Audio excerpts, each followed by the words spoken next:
From garage sales to thrift store aisles, we hunt for treasures, stacking them in piles. Hustling hard, making deals all day, flipping finds, turning profit our way. Your Hustle Podcast guides our quest, learning tricks to be the best. On eBay we make our name, reselling dreams, winning the game. Your Hustle Podcast guides our quest, learning tricks to be the best. On eBay we make our name, reselling dreams, winning the game.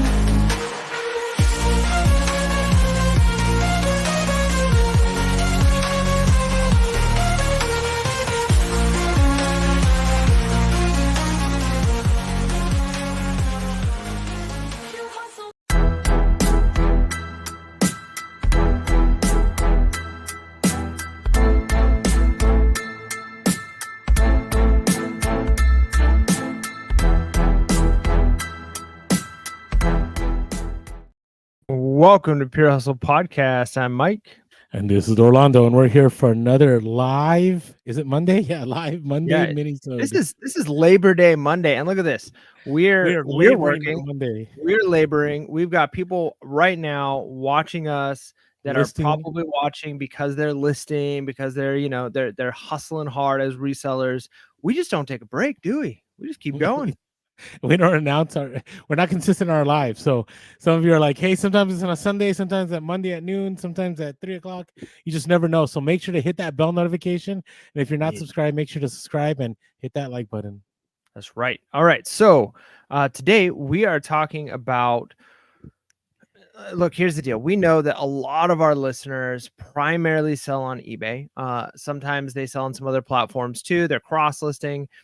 Because there are some of our listeners who are hardcore Amazon sellers, but the reality is most of our listeners aren't, right? They most of our listeners are kind of doing the secondary market. They're doing garage sales, thrift stores, that type of thing. But here's the thing. You can't sleep on Amazon. Amazon is actually a very powerful company, entity, and it's a great tool for us to use as resellers as well, whether or not you actually want to sell on the platform or just use some of the tools that are available to you. Yeah, no, and it's really easy to just go, you know what, I'm never going to touch Amazon. I've never been on there. Or maybe you're like me. You've been burned on Amazon. You're like, I'm done with Amazon. But I would say don't ignore Amazon. Like there's a lot that can be done with Amazon, even if you're just an eBay seller. But one of the ones is just checking for comps. But Mike, you do this, so talk to us. How do you check for comps when you're like sourcing out there for eBay, but then you're like, hey, I want to check Amazon? So there's two sides to this, right? There's the Amazon seller app that you can use if you're, you signed up for it and you want to be able to see maybe how things are ranking and how things are going with that. But one of the places I source a lot at, and even when I'm at garage sales and stuff, it works. But I shop at an Amazon return store, and it's a lot of times more intuitive to search for an item, especially if it's an item that's sold on Amazon, rather than trying to find comps on eBay. And it's my first line of attack, because if I can scan a barcode, you can do that on eBay as well. But if I can scan a barcode or I can look something up and find it selling on Amazon, it's going to give me a lot of information. Now, if I see that this item is selling brand spanking new for $22.13 on Amazon with free shipping, that's a pretty good indicator that I probably shouldn't be picking up this item, right? Because unless I'm picking up 30 of them at bulk, in bulk at a very cheap price, and I'm going to be able to list them on eBay for $10 a piece, I'm not going to be able to compete with Amazon on eBay, right? So just knowing what the comps are on Amazon is going to let you know, can I compete with this? Because if I'm selling at a similar price on eBay as they're selling on Amazon, let's say I was able to pick it up new. It's not even used, but I was able to pick up whatever the item is, new, sealed. I'm not going to be able to sell it for more than it's selling on Amazon. Amazon's reaching more people, selling way more merchandise as far as that goes. So if I can see that this is an item that's selling for low on Amazon, I'm probably not going to pick it up. However, if I see that it's selling brand new on Amazon, I found a puzzle, right? And it's still sealed in its box. And this puzzle, for whatever reason, it's a really cool one. It's 3D or something. And they sell for $90 on Amazon. And there's tons of good reviews. Then I know, hey, this may be something I could be considering picking up and selling on eBay. So even before I look on eBay for certain items, especially if it's new, I'm checking Amazon, because those comps can tell you a lot. Even things like the reviews can be very helpful Oh to give you yeah. an idea of, am I going to be potentially getting a return request on this item that I'm selling? Yeah, a lot of people miss that. Like the thing is, there's twofold, and we'll talk about this more. Is number one, it's again, yeah. If you can't compete with it on eBay for what it's sold for on Amazon, then it's probably not a pickup. The other thing is too is the reviews. The reviews. I've seen items like you'll pick it up on eBay and people are selling it for good money, but then you go to Amazon and you go to the reviews and it's like 2 out of 5 stars average, right? Out of like let's say 1,000 reviews, like that is a bad item. You do not want to pick up the item. And eBay doesn't give you that info, right? Sometimes eBay does give you 2 stars, 3 stars, 5 stars, but it's not very often that you end up getting that information that's on there. And so I would definitely check Amazon for comps. Now, a lot of people are kind of like, oh, Amazon's so expensive. I would argue it's probably just the same as eBay now, and for a couple reasons. So you can't do the free thing on Amazon where you just have an individual account and you pay $1 per item you sell. Now that's workable, but you don't get all the perks. Like you don't get, I think it does play a role in the algorithm. I think it also limits what you can sell. Like you're more gated if you do that. And at the same time, also, you don't have as many tools available to you. But let's say you did an individual, or let's say you choose to pay the $40 a month. It's still the same because with the eBay with promoted listings, it's all the same. Where Amazon, right, your item, if you have it at the lowest price or close to the low, you don't have to have it at the lowest price, but you have it close, you have the ability to get the buy box on Amazon, which is your item will be the first one that's seen when people go to that listing. Now, if Amazon's selling, that's not going to happen. But the reason I say this is because Amazon fees, run about close to 30% at times. And yes, you could do promote it on Amazon too.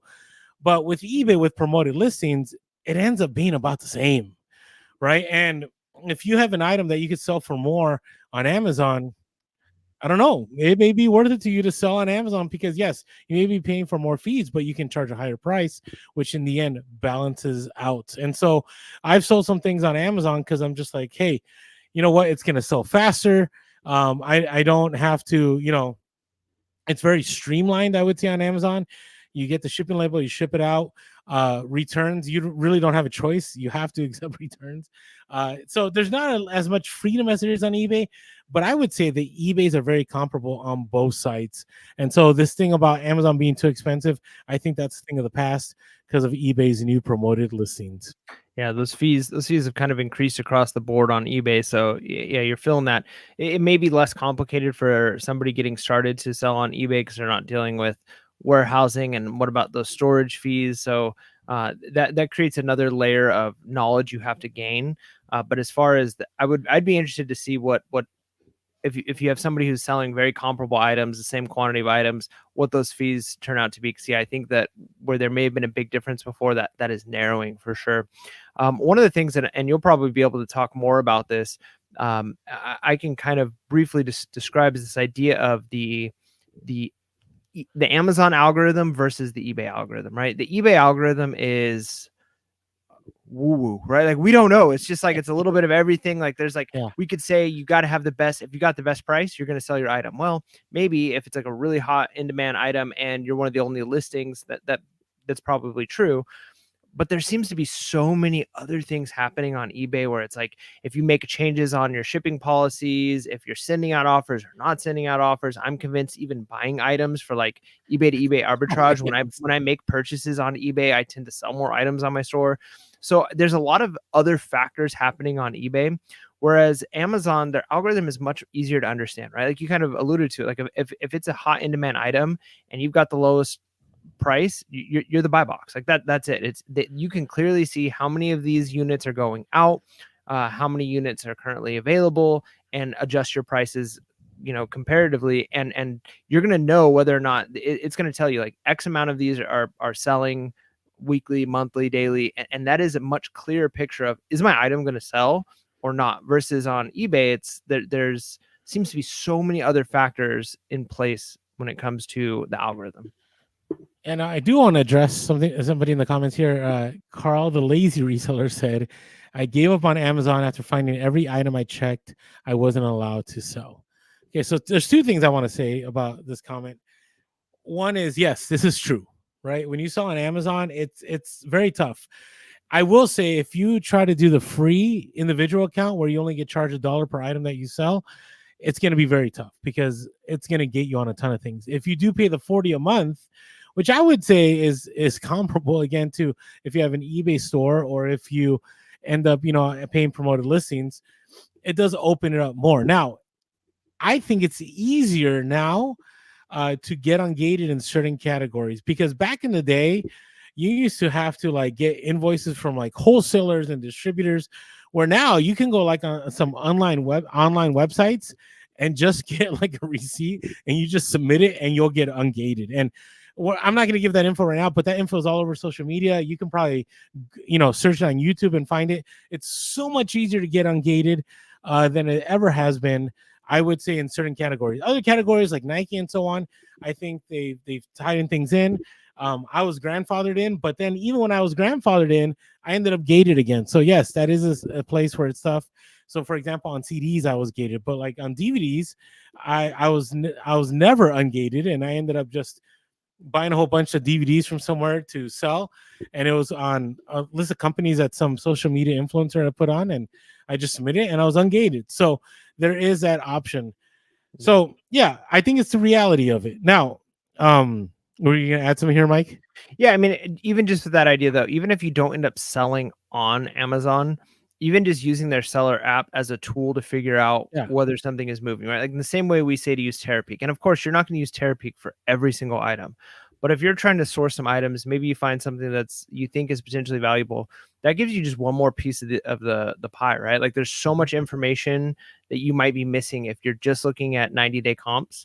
You use Terapeak, you're getting a lot more of the information, but that still might not give you an accurate picture of how in demand an item is, because maybe there's just not enough listings on eBay to give you accurate data. Whereas if you're looking at Amazon data as well, that's a powerful tool. So even, I mean, because I'm going to be honest, I haven't sold on Amazon at all. So I've utilized Amazon as a tool to help my eBay reselling, but I've never sold on Amazon. So any advice I give is coming from that side of it. Not Orlando. But that's good. Orlando has sold on Amazon, like you, right? You've got still more sell on Amazon. So the I guess just thinking about it from that lens of I may not use this as a tool for reselling, but I might use it as a tool for research or a tool for helping me make decisions that are more informed. Yeah, no, I agree. And that's good. I'm glad, because you're providing the other side of it. Now, I will say I've been selling on Amazon for, it's crazy now. I want to say it's been 15 years that I've been selling on Amazon. And, the other day I sold something on Amazon, which was basically stating what I believe about the algorithm, that the algorithm is super accurate. So I had picked up a calculator. Right now, calculators are really hot, especially the scientific calculators. And I listed it on eBay because I was like, the thing I like about eBay is that it's not like Amazon. Amazon, the hard thing about Amazon is you get returns, and it's like people are quicker to return on Amazon, right? Where on eBay, I think it's the people aren't so fast to return things. But I listed on eBay, and my calculator sat there for 7 days, nothing, no offers, nothing. So I was like, you know what? I'm going to just put this on Amazon because I know it'll sell fast. And the ranking on Amazon was 7. Okay, 7 in office products. I think it was office products. So I knew that if I had it at the lowest price, the moment I listed it, it would instantly sell. Well, I wanted a little bit more because it was new and it was in a sealed package. And I also I also ship Amazon Prime. I'm one of the few people that still has, I don't know if you can still do this, but there was a time that you could do Prime for merchant fulfilled. So I still have that option. And so I listed mine like $10 higher than the lowest price. And sure enough, within 12 hours sold like that, because I knew it would sell because of the algorithm. And eBay does not have that advantage. And so especially now, when you get into Q4, I think it's very wise to think about, hey, are there some items that have super low rankings? I mean, I'm telling you, if it's Q4 and your item has under 100 ranking, it will sell the moment you list it. as long as you don't price it at some crazy number, as long as you price it within 5% of the lowest price, it will sell probably within the moment it checks in from FBA or the moment you list it. So check out that algorithm. Now, more people, I would say, shop certain categories, right, on eBay, and others shop on Amazon, right? And so you got to take a look at what you're selling, right? So for example, one thing that sells really well in my experience has been used electronics on Amazon, whether it be printers, whether it be remotes, whether it be all those different items. Well, there's other things like collectibles, like vintage toys. I probably wouldn't sell those on Amazon, even though people are trying to do that now. I would sell on eBay. But there are certain vintage electronics, or just even, let's say, 2 years behind electronics, certain printers that they may be sitting on eBay forever. And the reason why they sit on eBay forever is because, there's a lot of factors, like you said, the right images, return policies, top rated seller, all this stuff. Where on Amazon, yeah, there's a little bit of that, but it's pretty much, if you are, the bottom price, if you offer decent shipping, if you're doing merchant fulfilled, it'll sell pretty fast. If you send it to the warehouse for FBA, it's going to sell a lot faster. So, hey, wanted to say hi to people in the chat. Again, thanks for Hustle Man. Thanks to Carl the Lazy Reseller and others that have joined us. Appreciate you being here with us on this Labor Day. All right, now, how do you feel about this last thing we're going to talk about? Because this is a mini-sode here. What about Amazon outperforming eBay in Q4? Well, before I do that, I also want to say hi to Two Dope Sons there in our hey, what's going chat. on? Just showed up. Welcome, good to see you there. So it's obvious, I think, that Amazon is going to be outperforming eBay. Now, where we have to take into consideration is the category and the type of item you're selling. So, like you mentioned, you're probably not. If you're trying to sell like secondary books, you're probably still going to do, secondhand books. You're probably going to do really well on Amazon still. But if you're trying to like sell vintage collectible toys, like just a piece of a figure, that Amazon's not the tool for that. That being said, though, I think we understand that pretty well as eBay sellers. Like, hey, I'm not going to be able to sell these, like the head of an action figure, in the same way on Amazon as I could on eBay. But we don't always take the inverse approach and say, you know what, some of these items that I'm picking up that I'm listing on eBay, I found some new in-box items. Maybe these items need to actually be on Amazon. And again, this is coming from someone who doesn't sell on Amazon. I have probably sold countless things on eBay and have countless things in my eBay store now that probably could have done better on Amazon and should be on Amazon. I just haven't taken the steps to try and move down that route. Now, again, like Carl the Lazy Reseller said earlier, I'm gated on some of those, right? So it wouldn't make a difference anyways. But some things you're not gated on, and it is a lot of hoops, right? Like, do I really want to jump through a lot of hoops to set up an Amazon account to sell these 3 items that might sell faster and for more money on Amazon? Well, if you consider that over the long term of your reselling career, every time you're out and you find an item that might do 10% better, 20% better, or guaranteed to sell on Amazon where it might sit forever in an eBay store, over a long period of time, that can really make a difference. And so I guess the point I want to make before Orlando gives a more a better answer as far as an Amazon seller goes is, let's maybe be willing to look at the other side of it. I know there's certain things I would never list on Amazon. eBay's the place. But am I willing to stop and say, you know what, maybe eBay is not the place for this item. Maybe I should consider opening up an Amazon store for these other types of items. Yeah. No, I encourage, Carl the Lazy Reseller did say, they were trying the free account. And I would say, yeah, I think that does gate you more. I mean, everyone I've talked to said, hey, once I did the $39.99, more things opened up. But again, it all depends on what you're sourcing. Hey, what's going on, Black Cat Flips? Thanks for joining us, catching us live again. Okay, so what I'm going to say, people aren't going to want to hear, but it's the reality. If you want to make real money, like in Q4, like crazy amounts of money, it's on Amazon. It's on Amazon. Now, it can be on eBay. I'm not saying it can't be on eBay, but my experience over the last 10 years has been the Q4s where I did really well. I'm talking about, I'm talking about paying off balances, crazy credit card balances of 30, 40, 50, 60, whatever K you want to say. It's because of Amazon. And the reason being is I had such high balances because I bought all this inventory. And then within 2 months of Q4, I made enough where I was able to pay it all back, right? And now margins were different. 1 year, I had one item that I was making like $200 net on each one of them, and that was amazing. I had other years where I was only making $2 net on each item, right? And then there's other years where I lost $30,000, right? So you got to be careful on Amazon. The thing with Amazon, it's a love-hate relationship, right? The Amazon is one of those things where you got to be really careful. I would not encourage somebody who's brand new to go retail arbitrage and drop $10,000 on stuff, right? Yeah, But don't do that. don't do that. But I would say if you've been selling for a long time and you got a feel for the market, you understand things, and you have the capital, like just be careful because I have, I've had moments where I've dropped 10K on a certain item and I 3x, 4x my money, and it was totally worth it.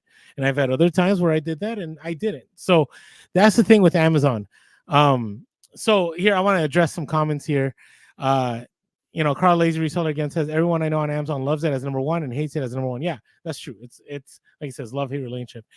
But this is interesting here. Who did it? 99, longtime listener of the podcast. So he talks about how, they get you even on used books sometimes and on media, and that does happen. But again, I would say even if stuff like that does happen, it doesn't mean you shouldn't try it out, right? If you can get things within a small window and make a good amount of money in that small window, then I would try it. Why not? To me, it's like, if you're going to make a little bit more profit during Q4, it is worth it to make that attempt, right? But again, like everybody here in the comments, everybody's like careful about Amazon. I'm not a fan of Amazon. Amazon can get really bad. Yes, that is true. But in my experience too, I will say I've made the more money on Amazon in a shorter amount of time than I've ever made on eBay.